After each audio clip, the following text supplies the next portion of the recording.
Assalamualaikum warahmatullahi wabarakatuh.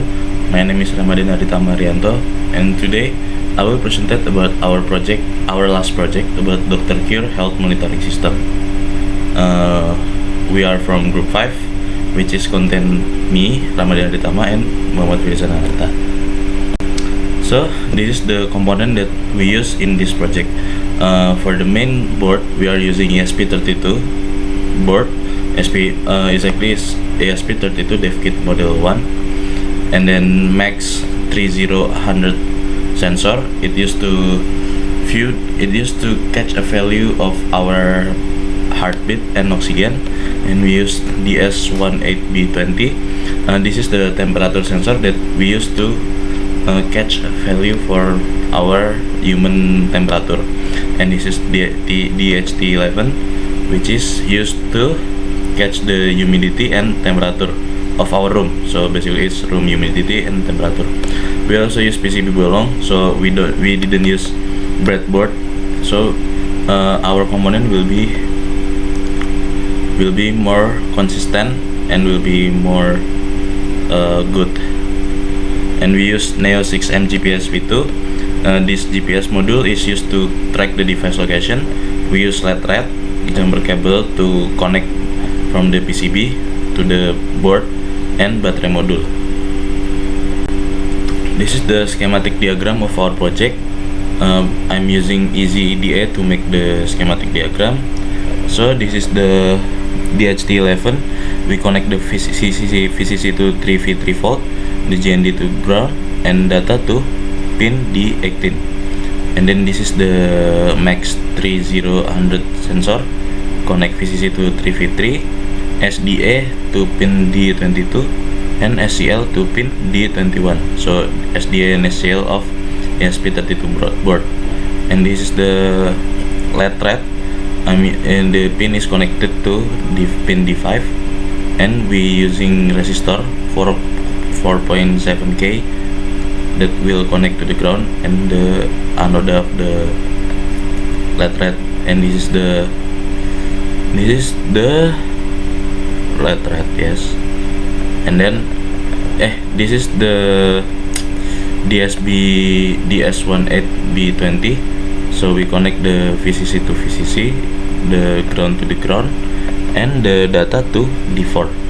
We must put a resistor between the VCC and the data.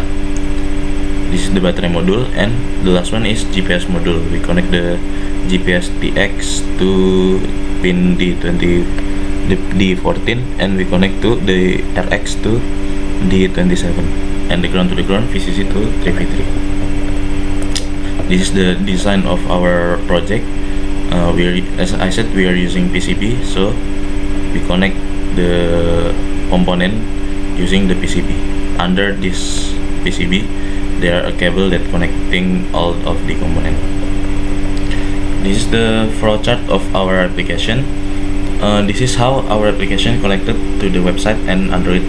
So the ESP2 board will send the data to Firebase database and MySQL database. From the Firebase database, it will send to Android application.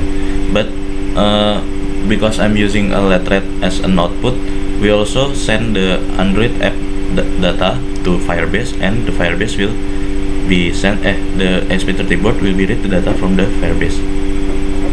So basically, it's two-way connection. And from the website, the ESP32 board will send the data to MySQL database, and the MySQL database will send data to the website, and it will be hosted to web hosting. And this is the flowchart of the Android application.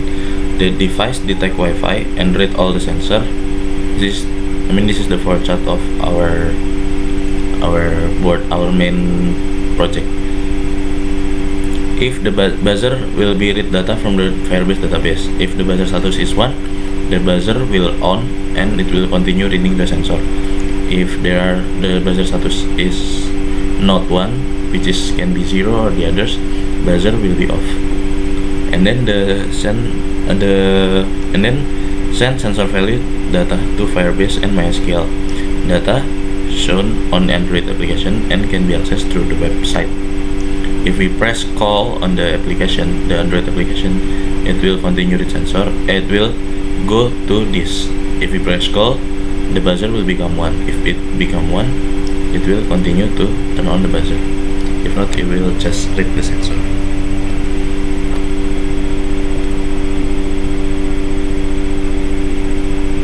This is the mobile apps flowchart. Start, it will call sensor from Firebase database.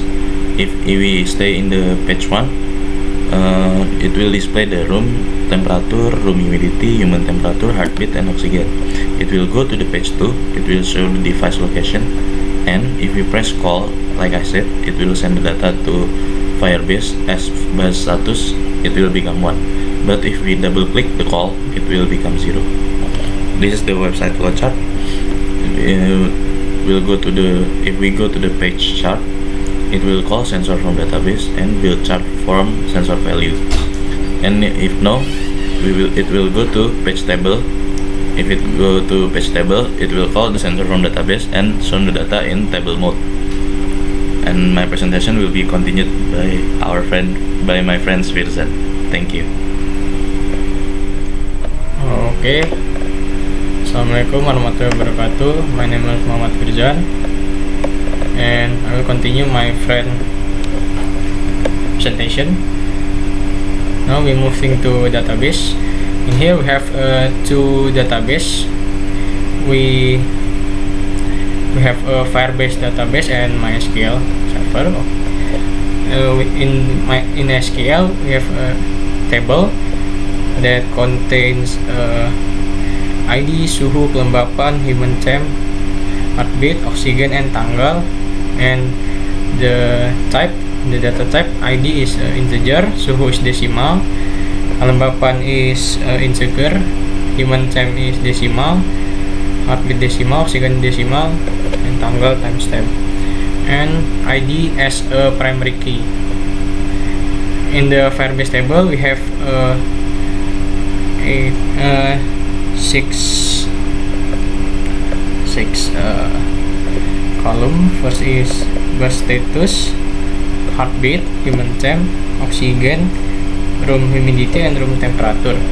It all have a integer data type. Okay.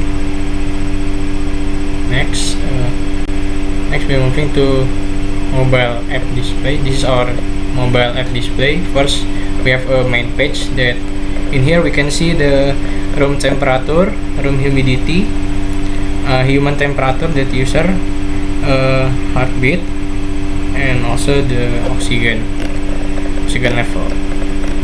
In here in the main page we have one option. It's a device check.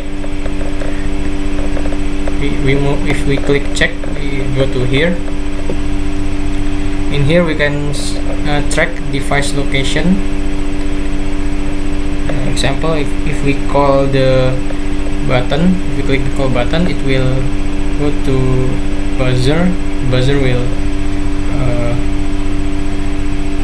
light up. Okay, next is the web display. In here we have two page. First is the chart page.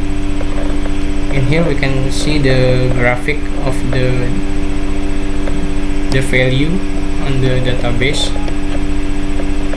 Then we have a data table. If we click data table, it will go to here. This is the table that the sensor, the value from the sensor. Okay, next. This is our serial output from the Arduino IDE.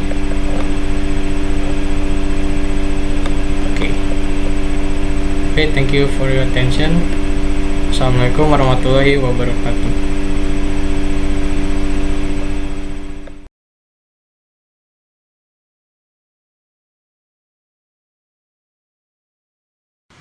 Contoh web real time-nya. Di sini ada serial monitornya. Ini chartnya. Ada 5 chart. Ini misal humidity-nya saya ubah ya.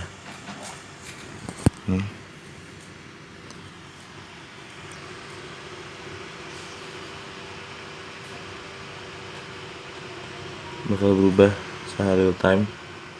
Angkanya naik, humidity-nya jadi 82. Sini grafiknya juga naik. Data juga bisa ditampilin lewat table.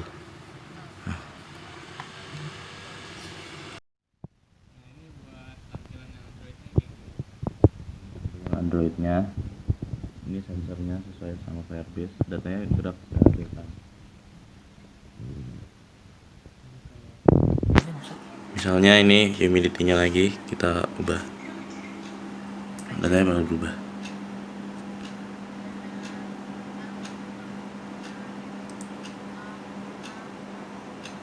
Oh nggak berubah kan? Nah, Ya. datanya berubah.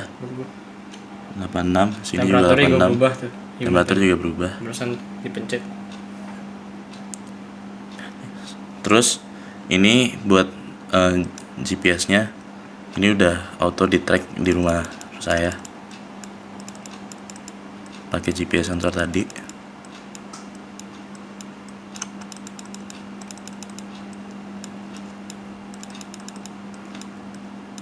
Ini di posisi rumah saya di Jalan Pelikan 5.